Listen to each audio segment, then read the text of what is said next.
The sky wept over a broken battlefield, ash and mud mixed with falling rain. Black smoke rose from machines that would never move again. Weapons lay forgotten, and the wind carried no orders now, only silence.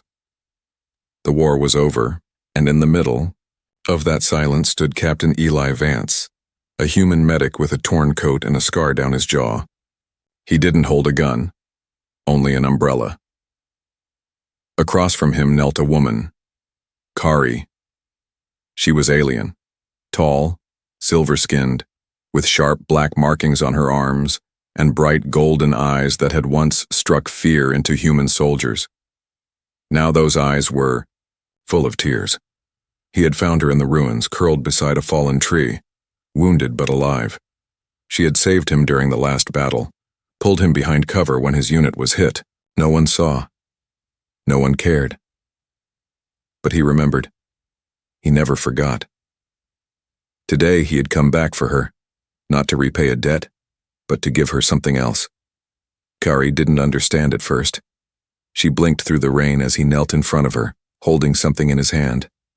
Not a ring, not a weapon, just a drawing, a small wrinkled paper showing a house, a tiny garden, two figures, one tall and silver, one small and smiling, and a child between them.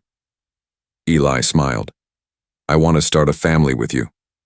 Kari's hands shook. She didn't reach for the paper. She didn't speak. Tears slid down her cheeks, mixing with the rain. "No," she whispered. Eli stayed still. Calm, kind. "Not no to you," Kari said, voice breaking. "No, because you don't understand." He waited. "I'm not like you," she said. "My people. We were made to fight. I was born in a tank, Eli. My blood is built for war." "I know," he said softly. "No," she snapped, louder this time. "You think you know. But you don't." She stood slowly, her armor cracked and darkened. "I don't know if I can have children. They said I wasn't full cycle. I was made to hold a rifle, not a baby." Eli stood too, facing her. "I didn't ask you to carry a child," he said. "I asked you to build a life." Kari looked away. Rain rolled down her chin. "I don't even know how to live without war." Eli stepped closer. "Then learn with me." She stared at him. No lies, no promises, just truth, just choice. Her voice was small. "Why me?" He shrugged. "You saw me when everyone else was trying to kill. You didn't have to, you were tired, bleeding, but you pulled me to safety."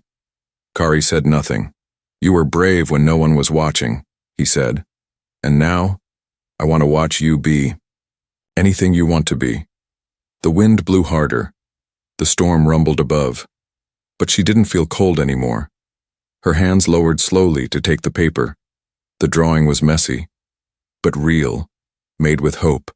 She clutched it to her chest and began to cry.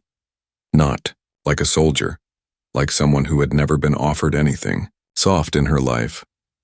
Eli took a step forward. Kari didn't stop him. He placed a hand on her shoulder. She leaned into it, shaking, silent. No kiss, no speech, just warmth, just rain, and the sound of war, finally quiet. The rain had passed. Only wet, soil and silence remained. Eli sat beside the small fire, stirring a cup of tea. The steam rose in slow curls. Across from him, Kari stood near a broken tree, arms crossed, her golden eyes watching the flames. Not him. She hadn't spoken in hours. Not since she took the drawing from his hand. Not since she cried in the rain. Finally, her voice broke the stillness. "You said you wanted a family." Eli looked up. She wasn't angry, she wasn't smiling, she was scared. "I need to tell you something," she said. Eli nodded. "I'm listening." Kari sat down across from him. Slowly, like her armor still weighed her down even though she had taken it off. She pulled off her gloves. Her hands, silver blue skin, long fingers, veins glowing faintly under the surface. "This is not what I was born with," she said quietly. This body, this blood, none of it was mine. Eli leaned in, listening. She kept going. I was created, not in the way humans are. My people, they built us for war, not birth, not love, just victory. She looked down at her hand, clenching and unclenching. I have scars inside, not from blades, from design. Eli said nothing. He didn't look away. That made her speak more.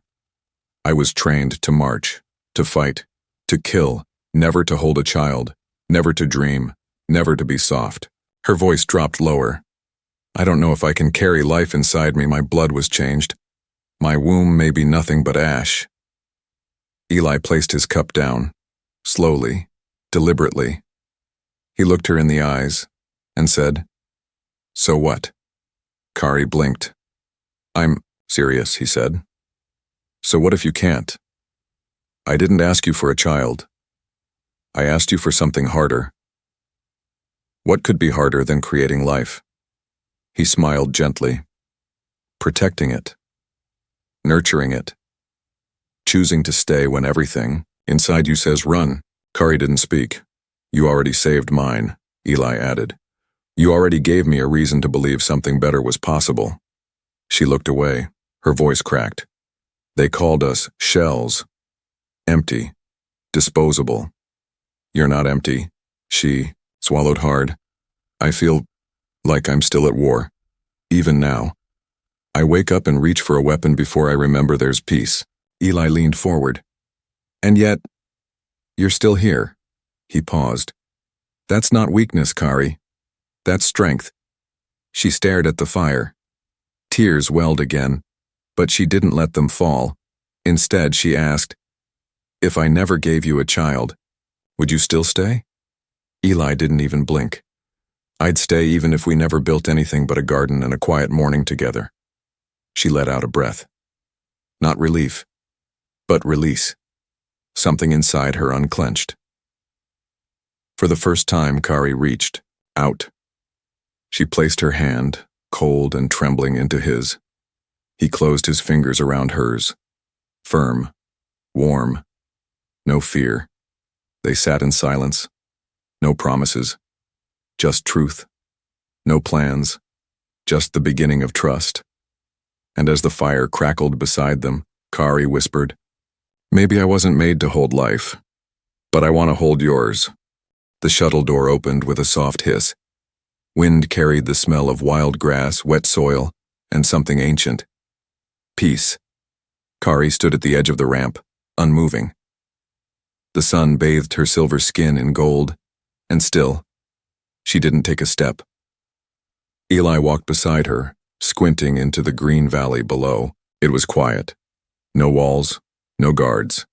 Just a river, small hills, and scattered homes. "This is it," he said.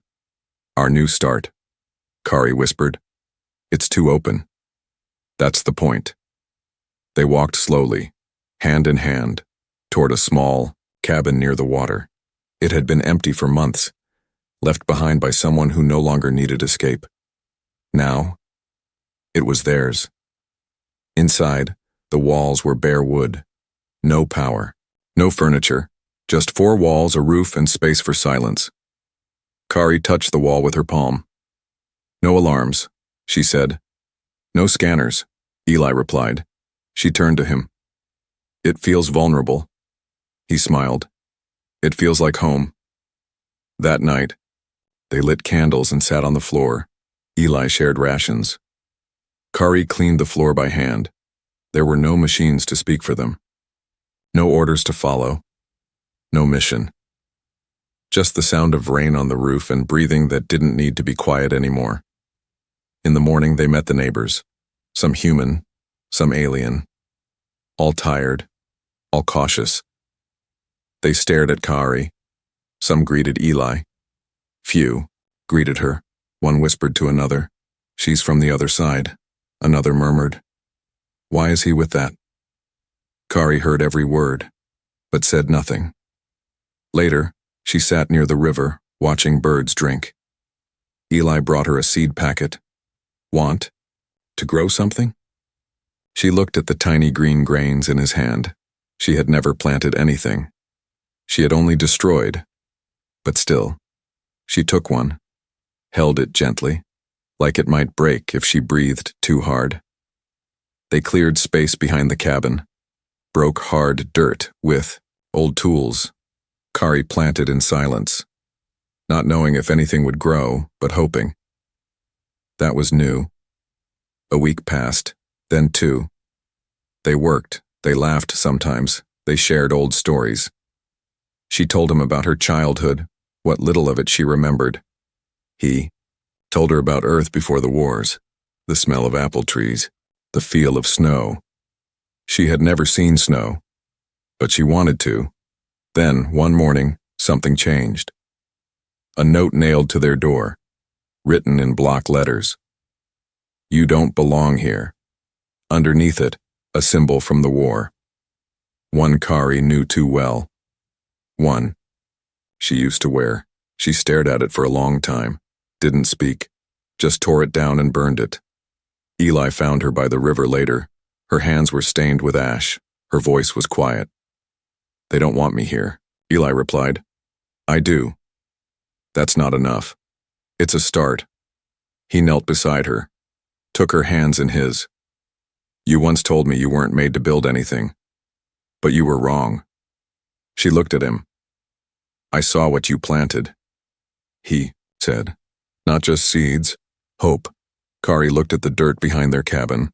Nothing had sprouted yet, but it would, someday. She nodded slowly and said, "Then I'll keep planting." The wind carried smoke before the screams. Eli smelled it first. Burning wood, char, something sharp and unnatural. Then the alarm bell rang. A barn was on fire. He and Kari ran toward the smoke with others from the valley. By the time they reached it, flames were already licking the night sky.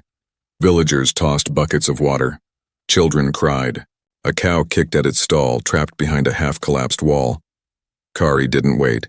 She ran inside. Eli shouted her name, but she was already gone, into the fire. People stared in shock. One man muttered, "She's crazy." Another spat. "She's dangerous," but no one stopped her.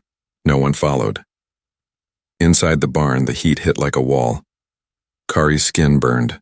Her lungs ached. But she found the cow. Its leg was caught under a broken beam. With a sharp cry and a surge of strength, she lifted it, just enough for the creature to stagger free. She coughed hard as she ran out after it, her clothes smoking, her hands blistered. Eli caught her, held her. "You're okay," he whispered. But the moment didn't last. A voice from the crowd shouted, "She did it!" Kari turned. It was the man with the missing roof tile, Gregor, loud and red-faced. She was seen near the barn last night. He barked, probably scouting it. "That's not true," Eli said. She lit it, then ran in to play hero. "I've seen this trick before," others murmured. A few nodded. One woman held her child closer. Kari said nothing.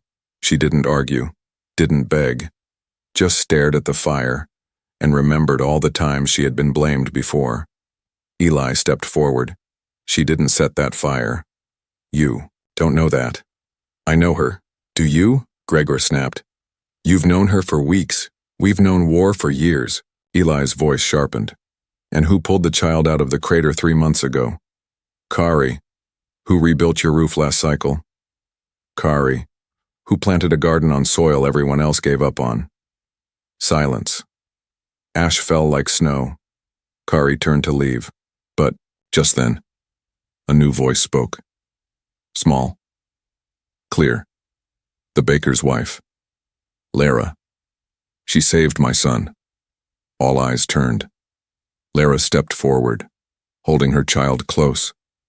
He had a burn on his arm, healing. He ran toward the fire. I couldn't reach him. Kari did. Lara's eyes welled. I saw it. She wrapped him in her arms and covered his body with her own. Gregor opened his mouth, but said nothing. The silence was louder than flames. Later that night, a single wreath of flowers appeared at Kari's doorstep. No note. Just quiet thanks. Eli found her sitting outside, staring at the dark. He sat beside her. You didn't say anything, he said. They wouldn't listen. But they watched. Kari closed her eyes. I'm tired, Eli. I know. He gently took her hand. You still want a family? She didn't look at him. But her hand tightened, yes. The rain came gently that morning. Not loud, not wild, just soft enough to kiss the soil. Kari stood at the edge of the garden, bare feet in the mud, her fingers resting on the wooden fence she and Eli had built. Tiny green sprouts poked through the ground. She stared at them like they were impossible. Behind her, Eli approached with quiet steps. You planted those with a broken shovel in one hand, he said. I didn't think anything would grow. She whispered. He smiled. And yet, here they are. Kari touched one sprout. Light. Careful. Like it might shatter. It's small, she said. So were we, Eli replied. They had been living in the cabin for nearly 3 months now. The townspeople still watched them. Some with curiosity. Some with caution. But fewer with hate. Kari had changed. Her armor stayed in the chest. Her hands, once used for weapons, now pressed seeds into soil. She sang when she worked. Quiet songs from her home world, songs of rivers, moons and fireflies that never feared the night. Eli never asked what the words meant. He just listened. One afternoon, Kari stumbled while lifting a crate. Eli caught her, but she didn't laugh it off. She winced, touched her side. Later, her fingers shook when holding a spoon, and the next morning she fainted. Eli panicked. He rushed her to the village clinic. The healer ran tests, scanned her body, then blinked at the screen. Is this possible? She whispered. Eli's heart stopped. What is it? The healer turned the monitor. A small pulse flashed on screen. Faint, fast, steady. A second heartbeat. Not Kari's. You're pregnant, the healer said. Kari stared in disbelief. Her lips moved, but no sound came. I can't be, she finally whispered. I was made to fight, not carry life. The healer smiled gently. Then life must have disagreed. Outside the clinic, Eli wrapped a blanket around her. She hadn't spoken since the news. Her eyes were distant, lost. He knelt in front of her. I know it's a shock, he said. I didn't expect this, I didn't ask for this, but I want it. Her voice cracked. What if it doesn't survive? Then we grieve. Together. What if it looks like me? Then it will be beautiful. What if it's afraid of me? Eli reached for her hand. It will never fear you. Because it will know. It came from someone who chose peace. Kari closed her eyes. Let the wind pass over her face. And for the first time in her life, she didn't feel like a weapon. She felt like soil. Soil that had been burned, but could still grow something new. News spreads faster than fire. Even without speaking it, the story moved. The alien woman is carrying a child. The human is the father. It's not possible. It's unnatural. It's a miracle. Kari walked through the village with Eli beside her. No armor, no weapon, just her body, changing, softening, holding something no one thought she ever could. Some people looked away, others watched in silence. A few smiled, careful, uncertain. Children waved. Kari waved back, hand resting on her growing stomach. Her fingers trembled. At night, she and Eli sat on the cabin floor. She lay with her head in his lap, listening to the heartbeat inside her. Fast, strong, alien, human. Both. Didn't think this was real, she whispered. Eli ran his fingers through her hair. It's real. Kari closed her eyes. I'm afraid. I know. What if I fail? You won't. What if they hate our child? Eli's voice didn't shake. Then we teach the child how to stand tall anyway. The next morning, someone smashed their water tank. Eli found shards scattered across the dirt painted on the wall. Stop the bleeding. Kari didn't cry, didn't scream. She picked up a broom and cleaned it herself. Later, the mayor came, an older woman with steel eyes. She looked tired. People are scared, she told Eli. Why? Because this is something new, something they don't control. Will you protect us? He asked. I don't know yet, she said honestly. But I'm watching. That night, a crowd gathered outside their cabin, not with weapons, with questions. One man asked, "What will the child be?" Kari stood by the door. Her voice was calm. Ours. Inside, the child kicked for the first time. Kari gasped. Eli ran to her side. Her hand pressed against her stomach. He's strong, she whispered. How do you know it's a boy? I don't. She smiled. I just feel it. The healer returned days later with news. She showed them a scan. The child's heart had 2 beats, one fast, one slow, like twin drums, one human, one alien, but not separate, together. The healer whispered, You're carrying something we've never seen, something we didn't think possible, a life that doesn't belong to war, but to what comes after. Kari stared at the screen, at the shape growing inside her. The world had called her a weapon, a thing, a shell. Now she held proof that they were wrong. And as she sat in silence, one thought repeated in her mind. I was not meant to create, but I was always meant to protect. The sky was quiet the night the child came. No storms, no fires, no sounds of war, only stars, only breath, only the heartbeat of something new. Kari lay in the small room behind the cabin. Candles flickered. The healer moved quickly but calmly. Eli sat beside her, holding her hand. She squeezed it until his knuckles turned white. I can't, she gasped. Yes, he whispered. You can. Her body trembled, but her voice didn't break. I have fought armies. I can survive this. Outside, the village waited, not with anger, with silence. People gathered under the moonlight, watching the windows, listening for a cry. Some still feared what might be born. Others had begun to hope. Inside the room, the pain came in waves. Kari gritted her teeth. She remembered being torn open by weapons, but nothing had prepared her for this. Not the pain, not the fear, and not the feeling of becoming. Then it happened. A cry. Small, sharp, new. The healer smiled. Eli's eyes filled with tears. Kari leaned back, shaking, but her eyes never left the tiny, glowing form the healer placed into her arms. The child's skin was soft, pale like Eli's, but the eyes, bright gold, were hers. And there was something else. A quiet shimmer under the skin. Not human, not alien. Something between, something more. Kari held him close. He stopped crying, listened to her heartbeat, and she wept, not from pain, not from fear, but from something she had never truly known, belonging. Eli kissed her forehead. You did it. She smiled through tears. No, we did. They named him Lior. It meant light in Kari's old language, the name of a star that guided lost ships home. At sunrise, they stepped outside together. Kari held Lior.